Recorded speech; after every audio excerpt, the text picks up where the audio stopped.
Dios les bendiga, Dios les guarde, qué bueno que están con nosotros nuevamente en esta nueva semana de este tiempo especial de Navidad, y que, como dijeran nuestros compañeros la semana pasada, tanto José como Carlos, hemos comenzado un periodo hermoso de la Navidad y que también nos invita que nosotros como pastores pues hemos querido compartir con ustedes unos encuentros bíblicos unidos especiales para aquellas personas que nos resintonizan por primera vez, posiblemente no había estado anteriormente.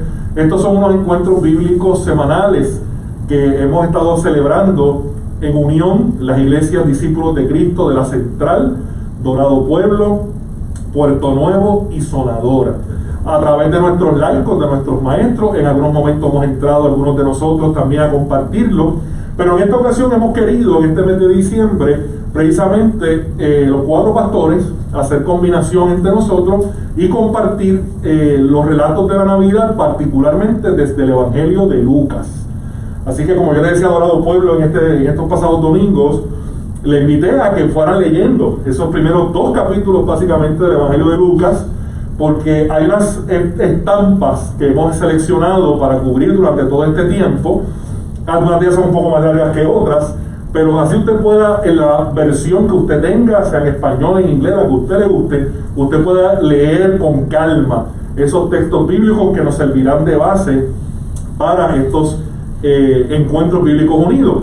Así que, como ven, me acompaña Gamaliel, pastor de la Central. Gama, aquí estamos nuevamente esta semana. Yo creo que es la primera vez que estamos juntos en este esfuerzo de encuentros bíblicos unidos. Así que hoy se une la Central, Dorado Pueblo, y obviamente nuestras demás iglesias, las cuatro, estamos unidas ahí a través de este medio.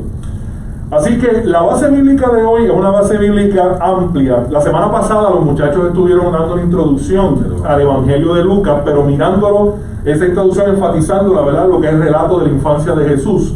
Así que no vamos a ser repetitivos, porque por eso mismo ellos hicieron ese trabajo, ¿verdad? Para que usted pudiera tener ese trasfondo bíblico, histórico, teológico también, sobre el Evangelio de Lucas.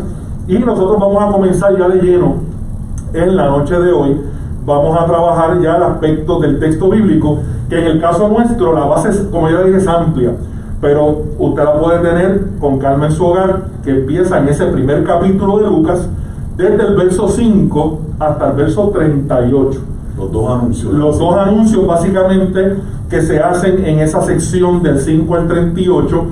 Vamos a estar compartiendo un poco sobre ellos. Así que, como les decimos, ¿verdad? Como es amplio la lectura bíblica, pues no la vamos a tener como tal, ¿verdad? Estamos presumiendo ya que usted la va a hacer con más calma. Sí vamos a tener referencias a algunos textos, así que tenga su Biblia a la mano, claro está, para hacer algunas referencias a ellos. Así que vamos a estar con esos anuncios muy singulares que ocurren en el Evangelio de Lucas. Así que vamos a comenzar por ahí. Que podemos empezar a compartir con nuestros hermanos a manera de estudio, ¿verdad? De este trasfondo que hay en esta sección de los anuncios del nacimiento de Juan el Bautista, el nacimiento de Jesús y todo lo que ocurre ahí con esos personajes que están alrededor de ese anuncio. Pues el primer anuncio de nacimiento que se hace, Jaime Luis, es el del nacimiento de Juan el Bautista, a su padre Zacarías. Y fijémonos, hermanos y hermanas, que ha dicho el evangelista Lucas en el capítulo 3, en el versículo 3, perdón, de ese mismo capítulo 1, que él quiere contar las cosas en orden. Así que él quiere comenzar desde el principio. Claro. Y aquí va entonces a trabajar el origen del personaje principal de su obra, que es Jesús. Como Jesús es el inaugurador de un tiempo nuevo, el evangelista comienza poniéndonos lo que podríamos llamar, para que usted le pueda coger mejor el gusto al texto, el eslabón, la transición entre el tiempo anterior, que es lo que se puede llamar de muchas formas, pero podemos decir el tiempo de la ley y de los profetas, y el tiempo que viene a inaugurar Jesús. Claro. Entonces Juan el Bautista o Juan el Bautizador es ese eslabón, es esa transición, es esa ficha que está ahí en el medio para unir ambos tiempos. Se le anuncia al padre del Bautista, un hombre ya de edad avanzada, llamado Zacarías. Y Zacarías, dice el texto bíblico, hermanos y hermanas, que era un sacerdote del grupo de Abías.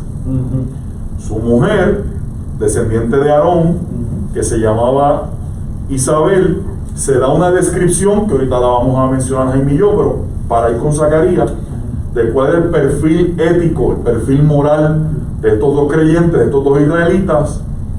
Y entonces se explica que Zacarías estaba cumpliendo con su función como parte de ese grupo sacerdotal, del grupo de Abías, valga la redundancia. Y una, para que usted se ubique, hermano y hermana, había 24 clases, ¿verdad? De grupos sacerdotales. Y allí en el libro de Crónicas, por ejemplo, usted va a encontrar cómo era que se manejaba esto. Cada grupo, en el grupo de Abías, tenía alrededor de 800 sacerdotes. Y cada grupo de sacerdotes le tocaba oficiar en el templo por lo menos dos veces al año. 2 términos al año. Exactamente. Y ese término generalmente era más o menos de una semana. Para que también usted ubique cuánto fue el tiempo que él estuvo allí, la gente esperando afuera. Estamos en esa primera partecita de la sección que es para que usted ahí en su pensamiento dibuje eso. Yo creo que es importante decir eso, Gama, porque hay veces que nosotros pensamos, cuando hablamos de Zacarías como sacerdote, pensamos que el sacerdocio era igual. Era igual, y es importante lo que Gamaliel está empezando a decir, y para que usted lo tenga ahí en sus notas, este asunto de la división del sacerdocio es muy importante, porque él no pertenece a la línea o al grupo, vamos a decir así, porque él es sacerdote, él es legítimo.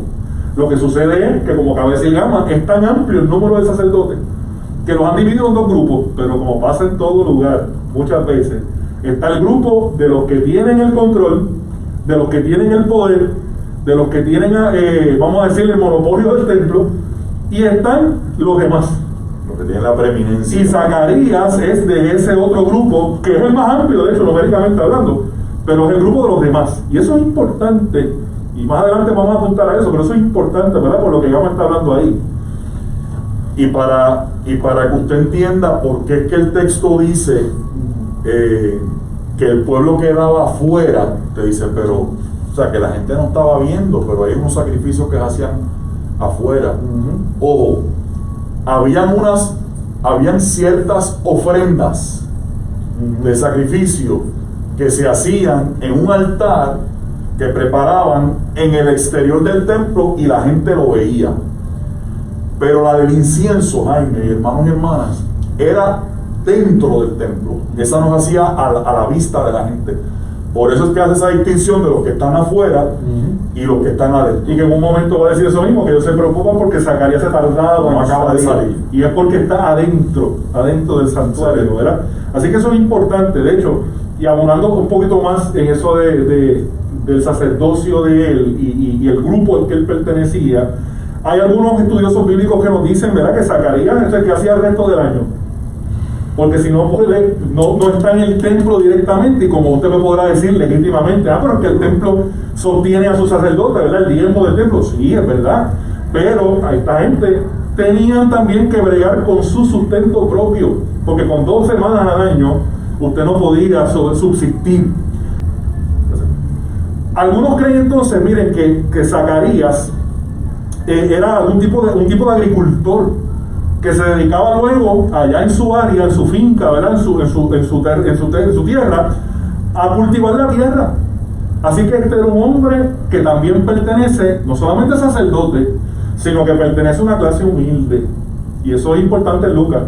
Pertenece, y su esposa obviamente está con él, así que pertenecen a un sector de esa sociedad de mucha humildad, no pertenecen a la aristocracia sacerdotal. Eso es importante, ¿verdad?, que lo tengamos bien presente, porque tienen que sobrevivir trabajando. Eso es muy importante ahí. Y yo quiero aprovechar también esa coyuntura para decir que fíjense, que usted ponga el ojo, hermano, para que usted vea esas riquezas del texto y las riquezas del actuar de Dios.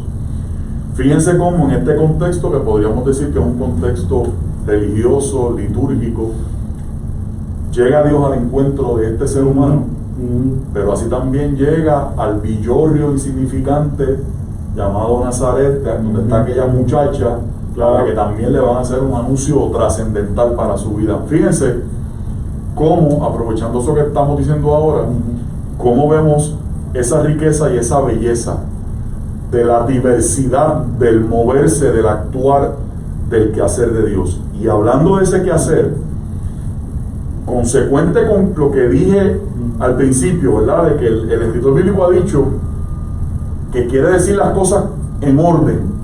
Miren cómo empieza diciendo: en tiempo, de Herodes, rey de Judea. Y yo no pretendo, y usted no pretenda que Jaime y yo le hagamos ahora una descripción histórica minuciosa de este individuo llamado Herodes, pero usted ya sabe que ese nombre va a hacerle eco con la figura que en el Evangelio de Mateo, no en el caso de Lucas, pero en el Evangelio de Mateo, ¿cierto? Aparece dando la orden. Tiene un protagonismo más abierto, ¿verdad? En ese sentido. Y no muy auspicioso, ¿verdad? Porque aparece como el truán que ordena el exterminio de los niños. Pero para efectos de la discusión del diálogo de hoy, nosotros dos creemos importante, hermanos y hermanas, resaltar el hecho de que las acciones de Dios, así como en Isaías cuando dice en el tiempo en que murió el rey Usías, o sea, recordemos que las actuaciones de Dios están fechadas, tienen tiempo y espacio.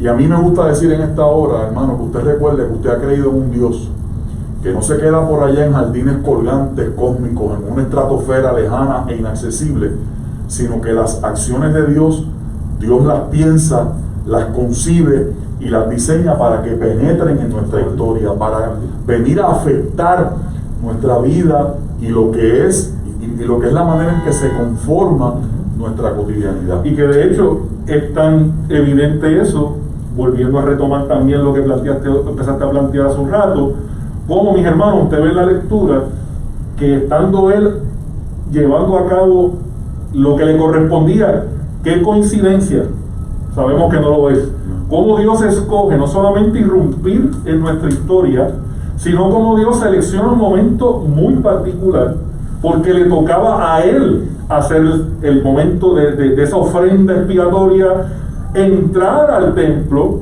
que todo el mundo está esperando que él salga. Y cuando él sale, no nos vamos a adelantar mucho, pero cuando él sale, entonces se dan cuenta que algo ha pasado. Así que la irrupción de Dios en esa historia, como dice Gama, es una irrupción de Dios en los momentos históricos puntuales y evidentes, que no pasa desapercibido, no es un asunto que pasa por debajo de la mesa o por debajo del radar, sino que es evidente el que Dios ha intervenido o algo de Dios ha venido a presentarse en la historia de esta familia, que es paralela a lo que va a ocurrir también con María y José, ¿verdad? En un sentido, ¿verdad? Y en el caso de la mención de Herodes, al decir rey de Judea, usted tiene que un poquito ampliar, ¿verdad?, el marco ahí geográfico, porque Judea no era meramente no era un espacio pequeño, ¿verdad? Cuando se habla de Judea, esa región abarcaba, obviamente, Judea, Galilea, Samaria, Perea.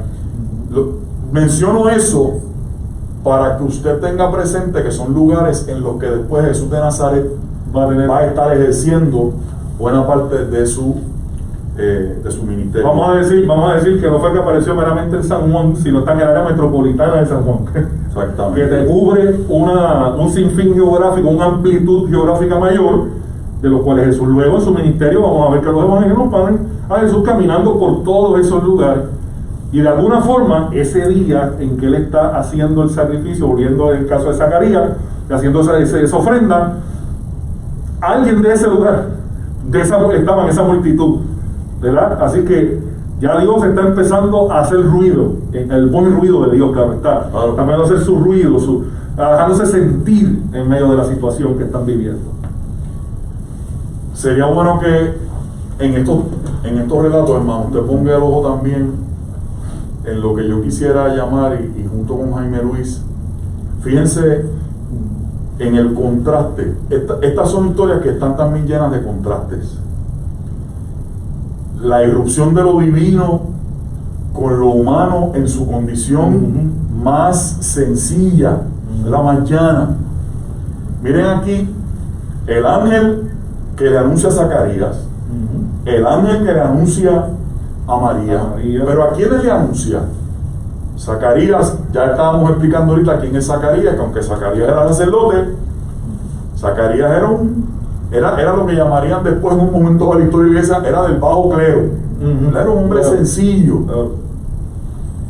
Él y su esposa, gente de edad muy avanzada, que permítame que lo diga así, hermano, para que usted también se ubique, que no tenía muchas cosas que mostrar como logros en su vida por el mero hecho de que no habían tenido hijos. Y eso es un elemento de deshonra, de desgracia, de descrédito, de desilusión, de frustración, que también lo vamos a tocar un poquito más adelante, pero yo solo pongo ahí encima de la mesa para que usted lo tenga ya. El ángel, Zacarías, su mujer, que como el propio texto, adelantándonos un poco, ella misma va a admitir que este anuncio la libera de la humillación pública con la que ella ha estado viviendo, ese fardo emocional y espiritual con el que ella ha estado viviendo. El escarnio, como dice alguna de las traducciones, también otra traducción, el escarnio público. Exactamente. Esa burla, fuera hablada o velada, está ahí. Y María, otro escándalo. una muchacha, señorita, que no se había casado, que estaba así desposada, pero que no se había casado, que esta noticia la ponía en un predicamento, en una situación sumamente delicada, vulnerable, difícil. Y yo quiero decir esto, hermanos y hermanas, porque además, fíjense que en el caso de María llega a Nazaret, un villorrio insignificante, no era el centro de Jerusalén. Miren cómo es que Dios, lo que quiero traer el punto es cómo es que el evangelista desde el principio nos enseña cómo es que Dios va escribiendo su historia, esa historia de la salvación. Fíjense que Dios no va al centro donde ya todo está dicho o todo está hecho o todo es ese espacio, ¿verdad?, de abundancia, sino que Dios va al margen, a la periferia, a los lugares en los que el ser humano y los seres humanos están invisibilizados.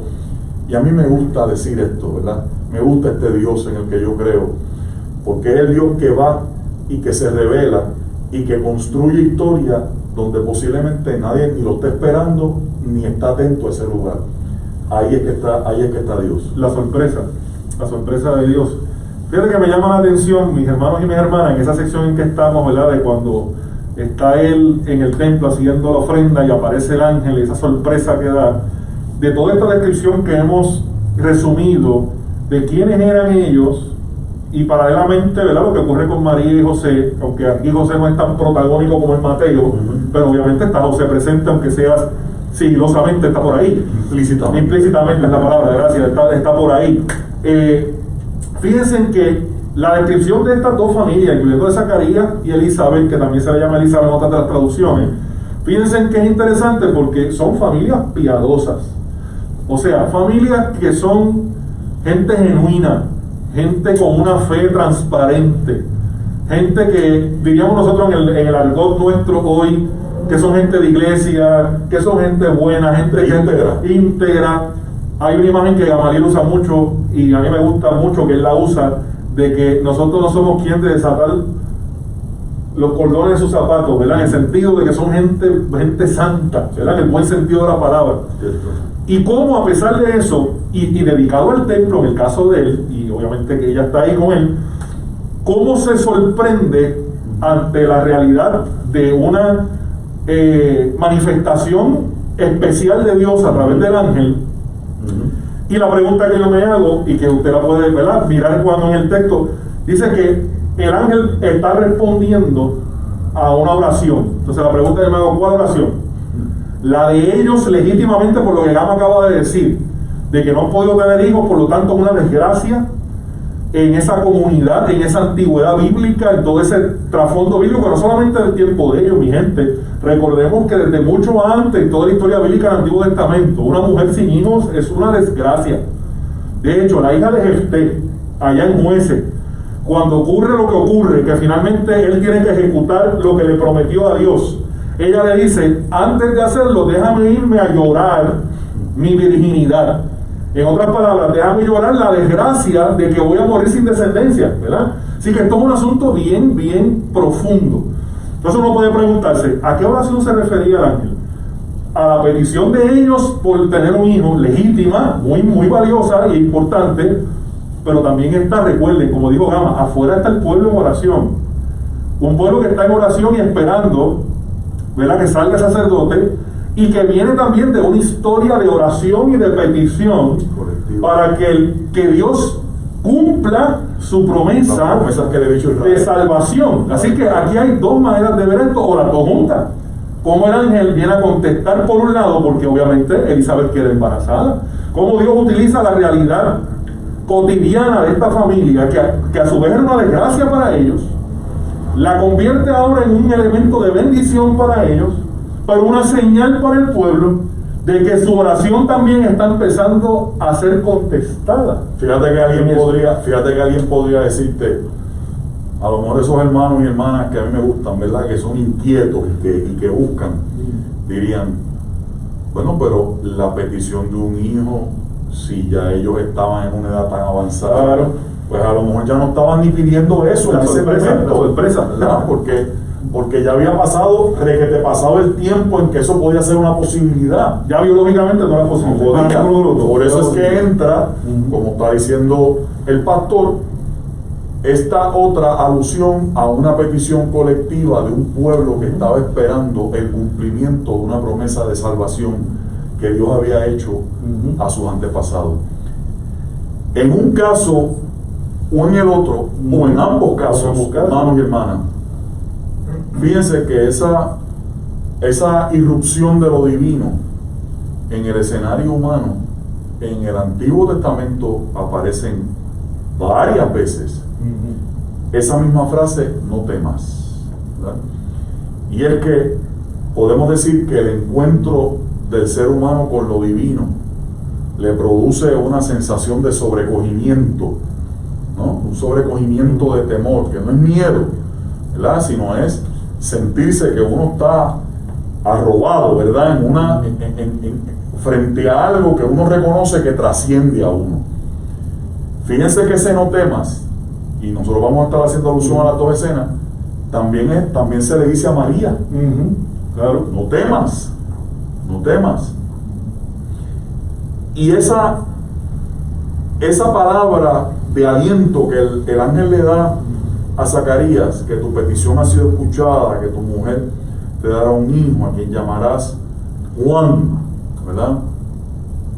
Fíjense bien cómo Dios está rompiendo con un esquema, porque quienes ponían el nombre a los hijos eran los padres. Claro. Aquí es Dios el que le dice, se va a llamar así. Por eso es que usted va a ver después, más adelante en la historia, la escena curiosa y particular en que la gente le dice, bueno, pues el papá lo va a llamar igual que él, ¿verdad? Y él dice, no, se va a llamar de esta otra forma, ¿verdad que sí? Como ocurre con Jesús también, porque con María también, ¿verdad? Ocurre paralelamente, ¿verdad? Las dos historias van corriendo paralelas, y que Lucas es extraordinario en haber recogido, porque como decía Gama al principio, y sé que los muchachos hablaron de esto algo la semana pasada, cómo Lucas recoge todas esas historias que ya existen, pero están sueltas, y lo magistral es cómo las agrupa en un orden, y entonces nos permite mirar este paralelo entre esa historia de Juan, esa historia de Jesús con sus progenitores,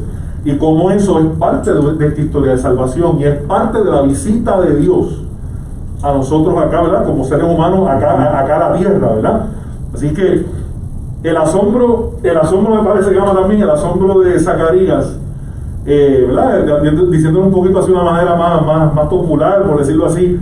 Pues mire, no se debe extrañar porque que usted y yo estemos delante de una manifestación de Dios, por más piadosos que seamos, eso va a provocar una reacción de sobrecogimiento extraordinario, ¿verdad? Es una actitud, ¿verdad?, de qué está pasando aquí, ¿verdad? De que esto es una realidad, estoy viviendo una realidad, ¿verdad? Porque la manifestación de Dios y lo que el ángel le acaba de decir, y si me amparo, ¿verdad? Lo que tú acabas de decirle, que posiblemente ya ellos hasta se habían olvidado de eso porque ya no había posibilidad, y de momento aquello olvidado, aquello que ya no había posibilidad, de momento se lo debe decirle, ya es una realidad y esto va a ocurrir. Mire, mi hermano, la reacción es lógica, porque siempre que Dios irrumpe en nuestra historia, las cosas cambian, los milagros van a ocurrir, algo poderoso de Dios se va a manifestar, por eso es que está irrumpiendo en esa historia. Y agarrando ese hilo, aquí entra en juego un elemento que lo quiero introducir, y es que fíjese bien, hermanos, ¿a quién se lo está diciendo Dios? A Zacarías, sacerdote. Zacarías quiere decir Jehová ha recordado. Claro, el significado. Entonces miren qué belleza lo que le dice el ángel. Le dice, acuérdense que el nombre de la persona en el tiempo bíblico revela algo esencial de su identidad, ¿verdad? De su perfil, en este caso como persona. Entonces mire cómo se conjuga de una manera tan, ¿verdad? Yo soy un enamorado del texto bíblico. Mire cómo se conjuga de una manera tan exquisita, tan rica, tan linda. Al ser humano cuyo nombre significa Jehová ha recordado, el ángel le dice que esa petición que posiblemente ya tú creías que olvidada, desechada, descartada, en el caso de la petición de que su esposa y él se convirtieran en madre y padre, le dice Jehová, así como tu nombre, Jehová ha recordado. Jehová ha recordado tu oración. Mire, hermano, y yo quiero aprovechar este momento, que es un momento en el que nosotros estamos en medio de esta situación colectiva. El texto bíblico nos ilumina, nos dice, nos recuerda que esa petición que posiblemente usted crea ya en el saco del olvido, en el último archivo, ya la última gaveta del archivo, esa es buena, que usted cree que eso está archivado donde más nadie lo puede encontrar. De repente a Zacarías se le dice, a Dios nunca se le ha olvidado tu oración. Y yo quiero decir en esta, así como Zacarías significa Jehová recordado, el Dios nuestro es el Dios que nunca desecha nuestro clamor ni nuestra oración. No me malentienda, no estoy planteando que si a mí se me ocurre pedir algo descabellado, Dios me lo va a dar. Lo que estoy diciendo es mucho más serio. Lo que estoy diciendo es que en el corazón de Dios, así es, no hay un archivo de olvidos de nuestras peticiones, de nuestras oraciones. Zacarías significa Jehová ha recordado. Y miren lo que le dice al Jehová ha recordado. Le dice, y te voy a dar un hijo que se llama Juan. y se llamará Juan. Y Juan significa Yahvé o Jehová es misericordioso. Así que los significados de los nombres que se trabajan aquí son importantes para que nosotros aún veamos cómo hasta en eso hay un mensaje, en el símbolo o significado, hay un mensaje que se está comunicando. Dios no se ha olvidado de tu petición porque Dios es misericordioso. Amén. Y quería traer, ¿verdad?, eso aquí. Y por eso mismo es que el asombro, el temor, como le ocurre a la muchacha, a María Jaime, fíjate que es no temas, pero de no temas, el ángel la saluda diciendo alégrate. Claro. Y aquí a Zacarías, el verso 14, que es el que le dice, te llenará de gozo y alegría, y muchos se alegrarán de su nacimiento. Fíjense cómo esa primera reacción del temor, ¿verdad?, de qué es esto, frente a qué estoy, se convierte en gozo y alegría, solamente para decir, hermano y hermana, que la cercanía de Dios siempre termina produciendo en sus hijos y en sus hijas, sensibles al mapa, a la ruta del mapa de Dios para nuestra vida, la cercanía de Dios siempre termina produciendo gozo y alegría. Definitivamente, Te digo, ¿verdad? de verdad, una belleza, porque fíjense que estamos en Lucas, estamos claros, ¿verdad? Pero fíjense que siendo Jesús el Emanuel, como dice Mateo, que dice el Emanuel, el Dios con nosotros, cómo ese Dios con nosotros comienza a hacerse todavía más real, más accesible, más palpable, desde que está el proceso que todavía estamos, ¿verdad?, en el paralelo, pero todavía no hemos visto más allá el anuncio hacia María y lo que ocurre con José. Ya Dios se está personando. Antes de hacerse carne en Jesús, ¿verdad?, y llegar a ese vientre y formarse en el vientre de María, ya Dios, a través de la figura de Juan en el vientre de su mamá, en el anuncio de lo que va a ocurrir, lo que eso va a provocar, ese gozo, esa alegría, ese Dios que le está diciendo a Zacarías, pero usando la misma imagen que usamos hace un ratito, como ese pueblo que también está en clamor y en oración, también le está diciendo: me estoy acordando de todos estos años de oración, de toda la gente, de todo este periodo de tiempo que ustedes han estado orando y pidiendo que yo haga justicia. Me he acordado también de ustedes, y por eso Juan va a ser tan vocal, me parece a mí, ya en su ministerio como tal, en su desempeño de su rol. Juan va a ser tan vocal en llamar, ¿verdad?, que el tiempo está cerca, que ya esto se está cumpliendo, que ya esto está ¿verdad?, llevándose a su término. De alguna forma diciéndole: recuerden, Dios no se ha olvidado, y su misericordia nos está diciendo el tiempo todavía arrepentido, ¿verdad?, que es lo que Él va a hacer posteriormente.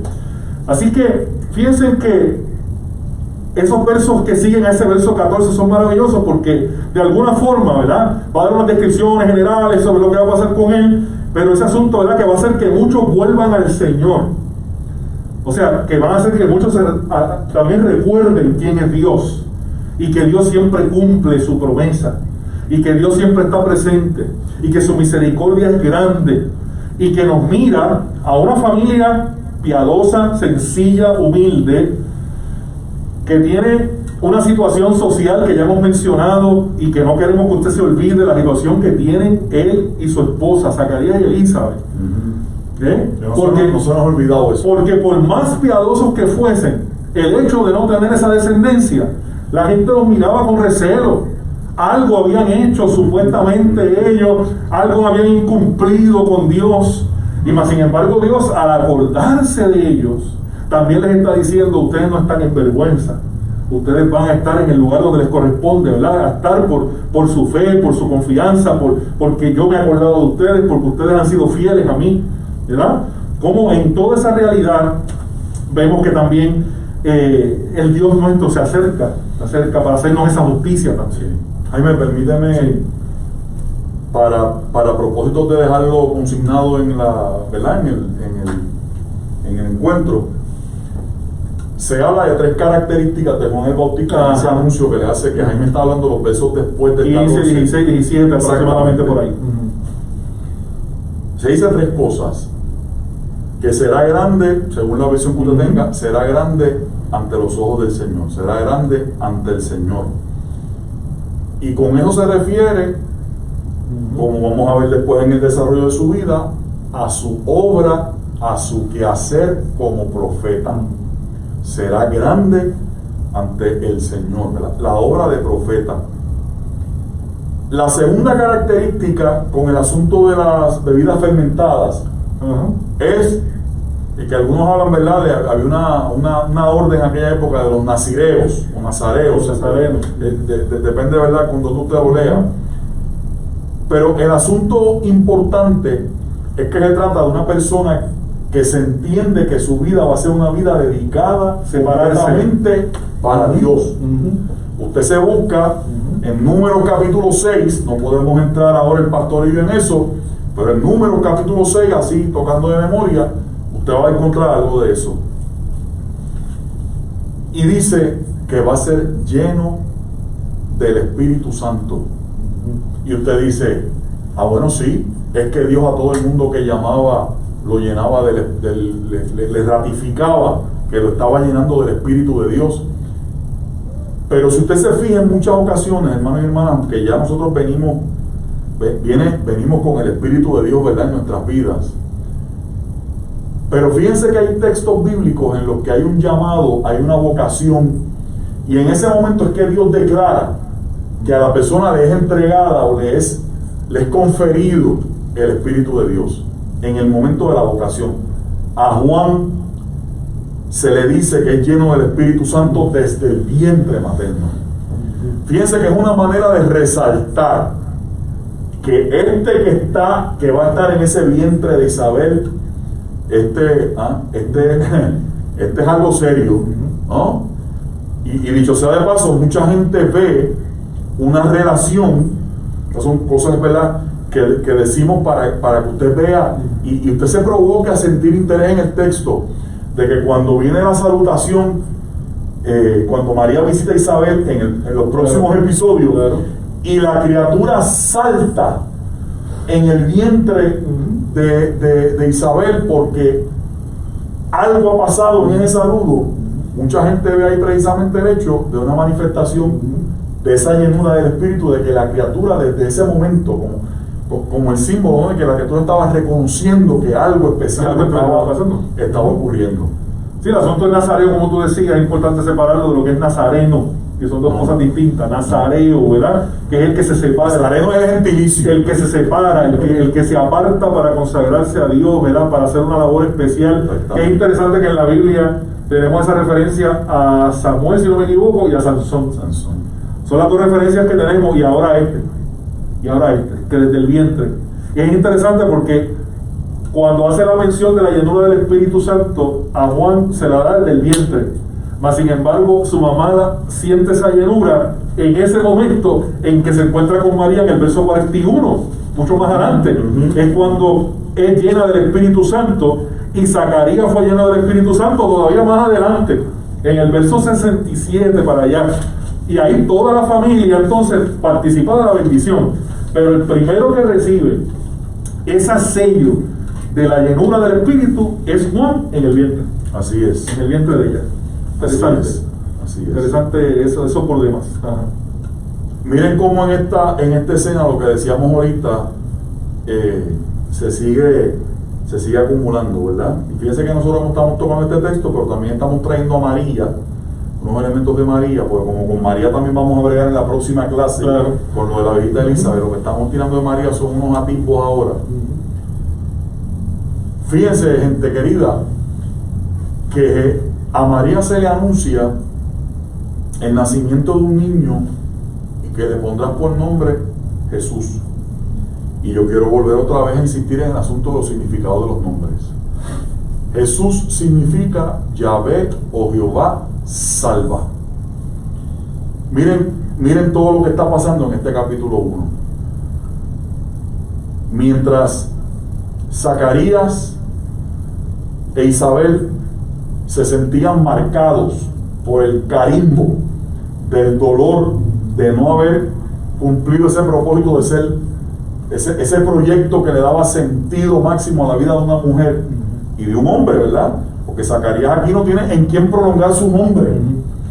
Y el hecho de que fuera varón, y el hecho de que fuera varón es importante también. Claro.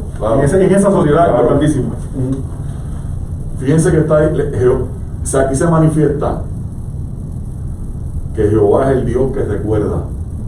Jehová ha recordado, ¿verdad?, la oración de ellos, claro, y del pueblo. Que las acciones de Dios son acciones que vienen porque Dios nuestro tiene memoria. Jehová es misericordioso. Que esas acciones de Dios son acciones de misericordia. Y que las acciones de Dios en medio nuestro son para traer salvación. Jehová salva. La memoria, la misericordia y la salvación. Fíjense cómo en los nombres aquí se está dando también un perfil de quién es este Dios que actúa y cómo es que este Dios irrumpe en la historia de gente, como decíamos ahorita, de gente esquiniada, de gente marginal, de gente que no estaba en el centro de la noticia, que no aparecían en las páginas de la, ¿cómo se llama eso en los periódicos? De las noticias de la farándula, ¿verdad? O de los espacios, ¿verdad? De abundancia y de riqueza. Esta es la gente, esta es la materia prima de Dios. Esta gente. En el escenario de vida de esta gente es que Dios irrumpe. Ay, ¿qué vamos a decir de la? El tiempo no corre. Déjame pillarte. ¿Qué tú me dices de la mudez de Zacarías? Eso fue una maldad. Eso me recuerda muchas veces cómo nosotros somos ligeros para hacer un juicio sobre la reacción de una persona y lo que ocurre como reacción. Claro, hay cierta incredulidad. Mire, yo no lo culpo, yo vuelvo al punto, yo no lo culpo, mi gente. Gracias. O sea, es como cuando yo le digo muchas veces las actividades que hago con matrimonio, le hablo de Abraham y Sara, cuando también se le dice a Abraham que va a tener descendencia y Sara está detrás de la cortina oyendo, y Sara se empezó a reír, y la gente dice, ay, qué irreverente, mira, no le creyó a Dios. Mire, hermano, se ríe cualquiera. Digo, hay dos formas para mí de verlo, perdóname que haga este paréntesis. Claro. Está la risa de que me provoca, qué chiste me han hecho, ¿verdad? Que voy a dar a luz a esta edad. Pero también yo enfatizo y digo, bueno, y si ya se estaba riendo de gozo, de que lo que está recibiendo era el anhelo de su corazón y que ya era imposible, ¿verdad? Pero volviendo acá, tenemos un Zacarías que ante todo lo que ve, fíjense que hemos definido todo lo que está pasando, y recuerden que él está allá adentro solito, y acá afuera están esperando, todo esto está ocurriendo allí, y ahí él tiene un momento donde él quiere estar seguro, para mí, por dos razones. Hay un elemento para mí, llamaría espiritual, vamos a llamarlo así, no creo que sea la palabra más idónea, pero espiritual en el sentido que lo que allí se está diciendo se cumpla, porque entonces él es sacerdote y él sabe lo que eso implica, de decir, mira, Dios me dijo, y si no se cumple, ¿cómo quedo, ¿verdad? Mi función sacerdotal? Y por otro lado, la parte humana, esto es imposible de hacerlo, ¿no? Y ahí entonces para mí el asunto de... hemos dicho, eso que tú me estás diciendo es un chiste. Es un chiste, claro. Ahora, la famosa frase que mis hijas usan mucho en casa, ¿en serio? ¿En serio? Que mis hijas que deben estar riéndose ahora mismo escuchando esto, porque así son hijas, ¿en serio? La hija piensa, me pone interesante en casa. Pero esa señal de la mudez, ¿verdad? Sirve de señal doble, vuelvo yo a insistir en la doble señal aquí. Es señal para ellos y va a ser señal también para el pueblo. Porque cuando él sale no le puede expresar lo que allí pasó. Se tiene que comunicar, dice el mismo texto, por seña. Porque, de hecho, cuando uno va al texto, enmudecer, la palabra que utiliza en el texto original, también se asocia con sordera. O sea que las dos cosas fueron privadas, escuchar y hablar. Así que tuvo que empezar a usar lenguaje de señas. Y en estos días que mis hijas, particularmente Laura y Roselvis, están viendo unas clasecitas de señas en el canal, ¿verdad?, del gobierno de Puerto Rico, él tuvo que empezar a comunicarse de otra manera. Y para mí es interesante, no sé si esto abone o no a la cáscara que me tiró Gama, a ver cómo me bandeo en ella. No se comunicó verbalmente, pero sí hubo comunicación. Claro. Hubo comunicación. Ahora, cuando finalmente él puede hablar es cuando ya se ejecuta todo y se cumple todo lo que Dios le dice, ¿no? Pero yo no lo veo como un castigo. No. Yo no lo veo, nunca lo voy a ver como un castigo, sino como una señal. Como una señal. Son dos cosas distintas, ¿verdad? Como una señal de Dios, de que allá adentro pasó algo. Yo no estaba ahí dentro, solamente estaba Zacarías solito. Y la reacción frente a lo sobrenatural. Y la reacción frente a lo sobrenatural, miren que en la Biblia eso es constante. Miren, mi hermano, cuando usted ve eso, Isaías en la visión decía, miren, yo estoy metido, tú sabes. No es la primera vez en la Biblia que alguien se queda mudo. Claro, con Dios. Claro. Es más, no se lo voy a decir, busqué la asignación. Tarea de asignación. Porque a veces uno tiene la tentación de decirlo todo. No, búsquese esa. No es la primera vez que un personaje en ese choque con lo divino le ocurre esto.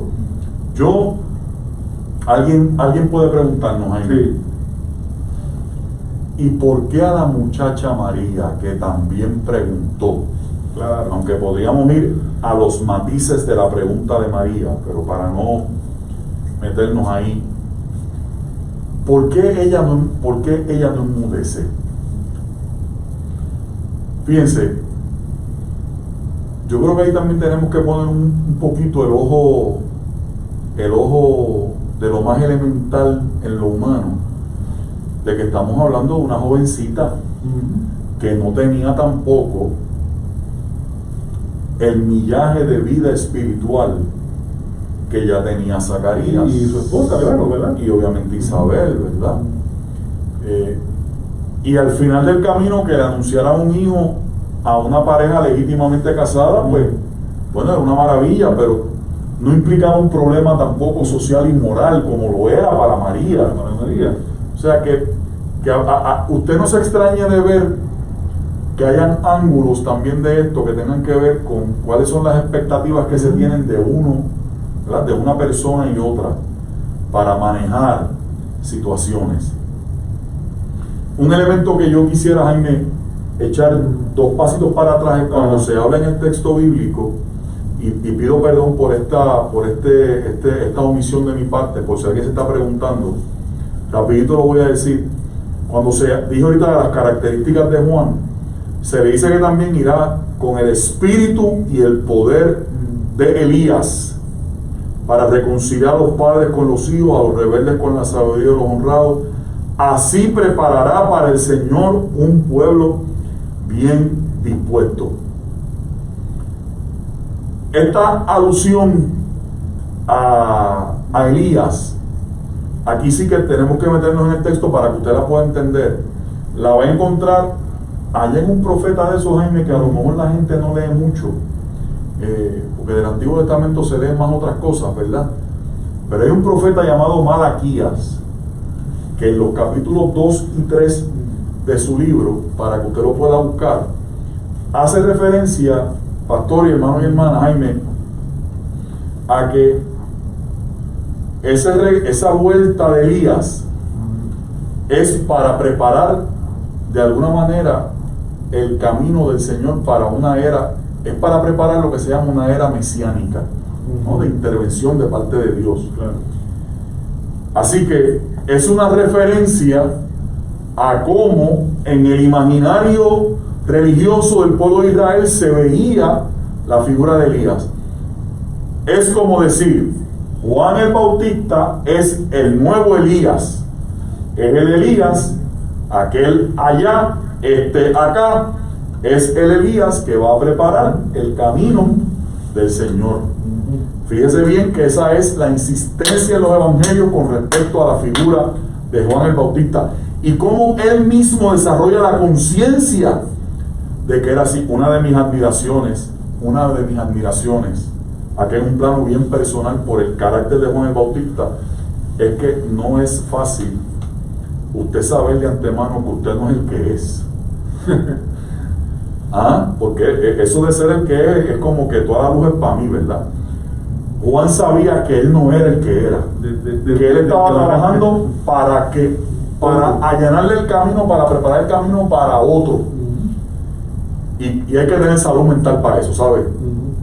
Por eso el propio Jesús de Nazaret, no en el Evangelio de Lucas, mírenlo en el Evangelio de Mateo, cuando llegan, aunque también está en Lucas, está en los dos, cuando Juan el Bautista está preso y le manda a su gente para que le pregunten si él era de verdad o él era un fake, un aguaje, y Jesús le dice, díganle al Bautista tal y tal cosa, pero al final Jesús dice, no vengan a decirme nada de Juan el Bautista, que no ha habido uno nacido de mujer más grande que ese.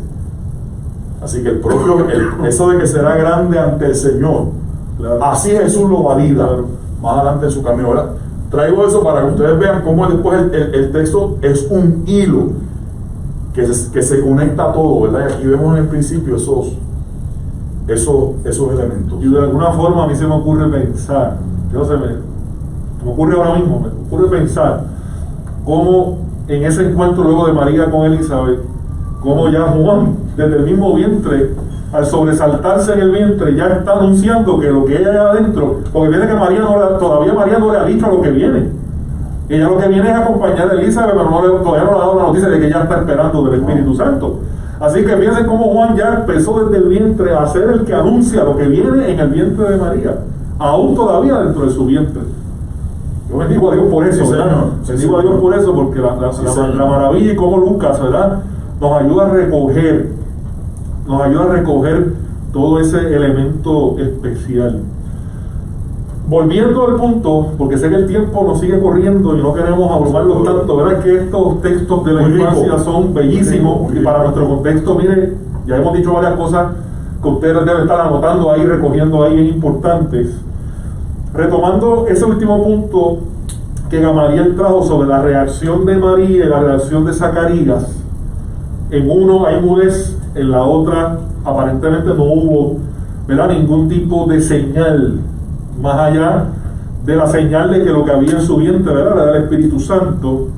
Piensen que ambos se turbaron, pero Gamaliel apuntaba algo que es muy importante, que usted no lo pase desapercibido de lo que él mencionó hace un momentito atrás, que piensen que Zacarías, ya Gamaliel había mencionado, ya tenía un millaje en la fe, era un hombre ya maduro, sacerdote. Por lo tanto, ya había una experiencia de fe y de alguna forma pues se le tiene que dar a él una señal mucho más, ¿cómo diríamos?, contundente, que no haya espacio para ninguna equivocación, una certeza mayor. En el caso de ella, María, que es una adolescente, que en contraste con el anciano Zacarías, de quien se esperaba obviamente una reacción más madura en la fe y más desafiante, María tenemos que ir, o sea, Dios sabe que con María tiene que ir despacio, a otro paso, porque María, fíjense que hasta es que la manera en que la saluda es tan distinto, porque ya en el saludo ya le está diciendo, la está tratando con mano de seda. Y estamos hablando en el sentido, repito, de que ella está empezando a vivir y se va a enfrentar, como dijo Gamaliel también, que no pierde de perspectiva, a un escándalo público mayor, porque en el caso de estos dos están casados y que llegue un hijo es una bendición, porque se acaba el estigma, se acaba la malicia esa que tenían detrás, social y religiosamente. Pero María, estamos hablando que está un hijo que tuvo relaciones antes del matrimonio, todo lo que una madre soltera, todo lo que eso implica en esa sociedad. Así que era adulterio, para efectos de la gente. De hecho, y cuando vamos a Mateo, volvemos a hacerle el paréntesis breve, por eso es que en Mateo se nos machaca mucho lo que hizo el ángel con José, porque José lo que estaba diciendo era, me voy, el conflicto interno, me tengo que ir, este niño no es mío, y el ángel tiene que decirle, acepta lo que hay ahí porque eso es de Dios. Y entonces deciden calladito seguir el proceso y no denunciarla. Eso es lo que María se iba a exponer. Así que no tomamos en poco tampoco lo que estaba ocurriendo ahí, ¿verdad? Para Zacarías y para Elizabeth una bendición. Para María era un rollo. Era un rollo de grandes proporciones, lo que estaba esperándole. Así que el ángel va más suave con ella. No hay una señal más allá del... Digo, perdónenme, si vamos a buscar una señal más grande que haber concebido sin haber tenido relaciones íntimas con nadie, pues digamos usted que otra señal podemos tener, ¿verdad? Esa es una señal para mí milagrosa, porque no hay la intervención humana, es la manifestación de la encarnación de Dios en Jesús en el vientre de esa mujer. Esa es la mejor señal. Jaime, como mencionaste ahorita el asunto del tiempo, yo quisiera reiterarle a la gente que hemos trabajado algunos aspectos de lo de María, pero no tanto como en el caso de Isabel y Zacarías, porque algunos elementos de esos de María los vamos a volver a retomar en la próxima lección, en el próximo encuentro. Pero hay dos elementos, Jaime, hablando de conductas, ¿verdad? La mujer de Zacarías, Hay un texto que a mí siempre me ha intrigado, de que cuando finalmente Isabel concibe, Eso el para texto el final dice esa sección. que le voy a leer la versión de la Biblia de nuestro pueblo, que es la que yo tengo. Usted puede buscarlo en cualquiera otra. Miren cómo lo dice esta. Algún tiempo después, verso 24 del capítulo 1, concibió Isabel, su mujer, la mujer de Zacarías, y se quedó escondida 5 meses. Y en ese tiempo pensaba: así me ha tratado el Señor, cuando dispuso que terminara mi humillación pública. No es cualquier, ahí es como entiende que no es cualquier cosa lo que esta mujer estaba sintiendo. Toda su vida sintió. Toda su vida. Toda su vida. Miren, eso de que se apartó, alguna versión usted le puede decir que se apartó, que se escondió, como dice esta, que se quedó escondida. Yo creo, hermanos y hermanas, que es que hay momentos en la vida que nos ponen frente a unos cuadros, frente a unos escenarios que, para empezar, no los esperábamos. Ya ella a esta edad, paréntesis, aunque la Biblia no es la primera vez que nos habla de una mujer que en edad avanzada, su vientre de momento concibe, un paréntesis medio en broma, medio en serio. Es curioso que todas las veces que una pareja no podía tener hijos en la Biblia, se dice es que la mujer es estéril. ¿Verdad? La congregación ella lo sabe, porque yo lo dije del púlpito hace como 3 o 4 navidades. Mira, hermano, yo no sabía que en esa época había pruebas para saber si era ella o era él, ¿verdad? Pero en el mundo, obviamente, aquí entra en juego, tenemos que decirlo, que es una cuestión de honestidad, de honestidad espiritual y de intelectual. Aquí se nota el asunto del peso del patriarcado. La mujer es la que era estéril. Mira, no me sabe, pero eso es parte del mundo del texto. Pero como en Cristo somos libres para poder ir por encima de esos elementos y poder identificarlos para que nuestro mensaje sea un mensaje liberador y no un mensaje que añada más cargas a la gente, y en este caso, ¿verdad?, a la mujer. Fíjense cómo Sara, que fue la mamá de Isaac, ¿verdad? Raquel, que fue la mamá de José y de Benjamín. Tú mencionaste ahorita a Sansón, la mamá de Sansón también es un caso de eso, la mujer de Manoah. Por supuesto, Ana, la mamá de Samuel. Claro. Y ahora entonces en el caso de Isabel, que aunque no es la primera vez que ocurre esto en la Biblia, esa cuestión de que ella se escondió o que ella se apartó, mire, hermano, ¿sabe qué? Esa acción de Isabel o de Elizabeth a mí me dice mucho de los momentos en la vida, Jaime, que aunque uno tiene que como que tomarse una parte para procesar lo que está pasando en la vida de uno. A mí me enseña, a mí me es útil ver ese ángulo del texto. O sea, hay sucesos en la vida, hay cadenas de eventos en nuestra vida que deberían provocar que en vez de uno seguir como un cajito loco, por ahí uno haga un qué. Porque es como si fuera un retiro, es como, ¿verdad?, que uno haga un alto para uno examinar dónde es que está, ¿se entiende lo que digo? ¿Dónde es que está ubicada la vida de uno en ese momento? Claro. ¿Cómo uno procesar lo que está pasando, verdad? No, y a la misma vez hay una transformación que es consecuencia de, mientras vivíamos una vida de vergüenza, una vida condenados, ¿verdad?, al señalamiento, ahora se va a transformar totalmente en una vida de júbilo, en un camino distinto, en un giro de 180 grados total. Por lo tanto, hay que hacer la pausa. Buen punto ese del texto. Y que yo pienso también, ahora pensando que de alguna forma, decíamos que, ¿verdad? Zacarías había obedecido, pero alguna comunicación tenía. Claro. De alguna forma, Zacarías tiene que haberle transmitido a ella lo que allí dentro ocurrió. Así que si alguien aparte de Zacarías ya sabía lo que había ocurrido allí, era ella.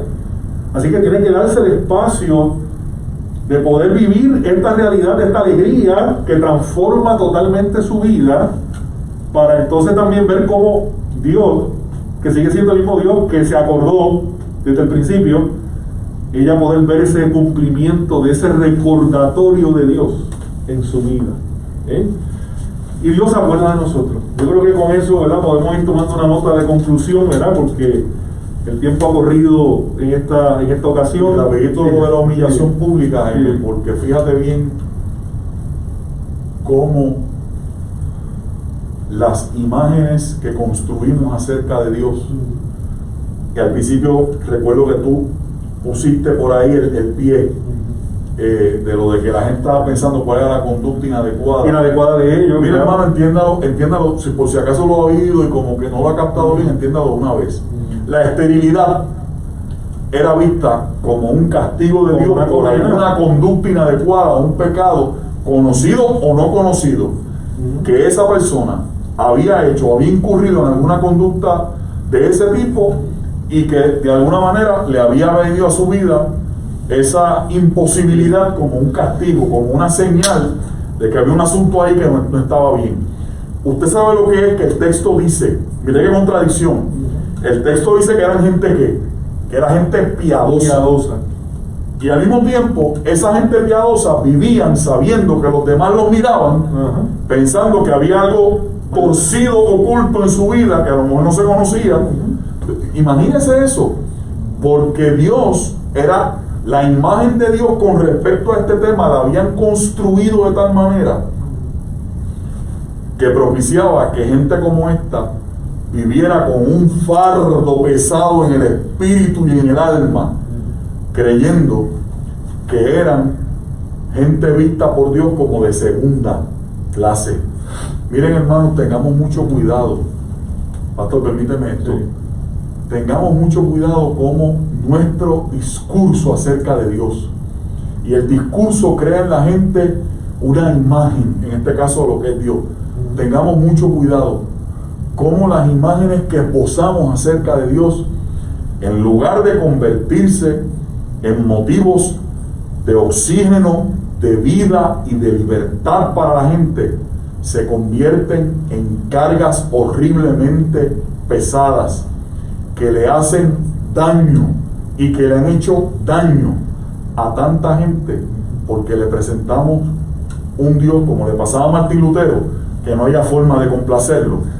Pues miren, hermano, esta humillación pública no era porque Isabel hubiese hecho algo indebido.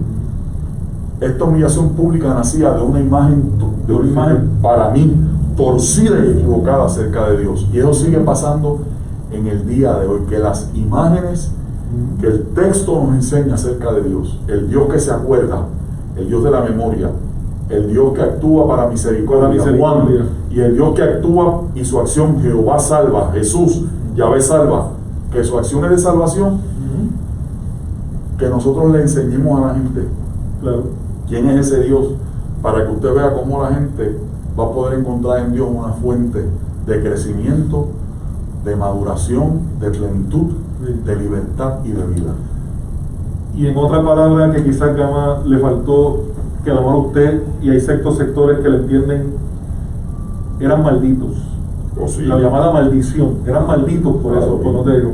Mire, yo creo que aquí finalmente la fe auténtica de esta pareja, la fe auténtica de María y de José, ¿verdad? Que, repito, ¿verdad?, para efecto de Lucas, José pues no es tan protagónico como en Mateo, pero la fe auténtica de ellos y que Lucas recoge como una fe genuina es la que se traduce finalmente en una obediencia, la palabra de María, en el recipiente, ¿verdad?, que eso vamos a estar viendo luego en el transcurso de las próximas semanas, y cómo Dios utiliza entonces esa fe genuina, no la fe que la gente construye, sino la fe genuina en Él.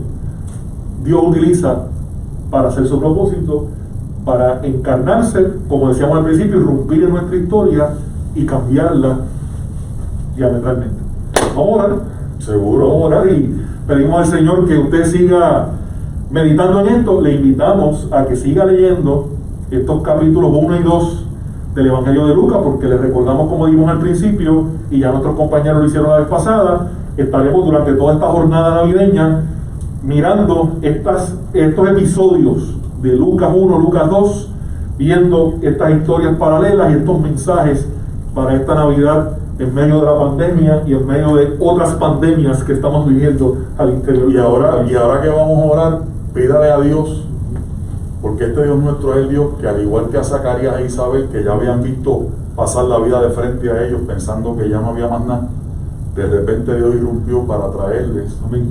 para devolverles un sentido, una esperanza, para darles un proyecto de vida. Miren, hermano, en medio de esta pandemia, yo se lo voy a decir así: los hijos y las hijas de Dios no estamos viendo que la vida nos pasa por el frente como si nada. En medio de esta pandemia, Dios se revela en nuestras vidas para recordarnos que nuestras vidas tienen propósito, Así es. como se lo recordó ya en edad avanzada a Isabel y a Zacarías, y les dio un proyecto nuevo de vida. Amén.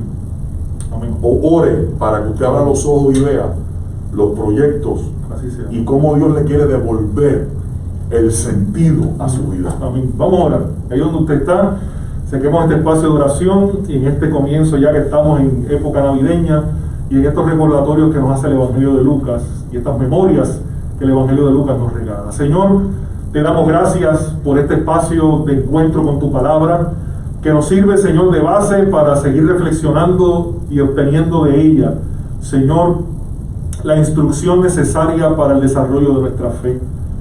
Permite, Dios, que podamos seguir afirmándonos en este Dios que nos recuerda siempre, que nos lleva en su memoria, de este Dios que actúa por misericordia y de este Dios que provee para toda situación de nuestra vida y nos suple para seguir caminando en medio de nuestras realidades de vida.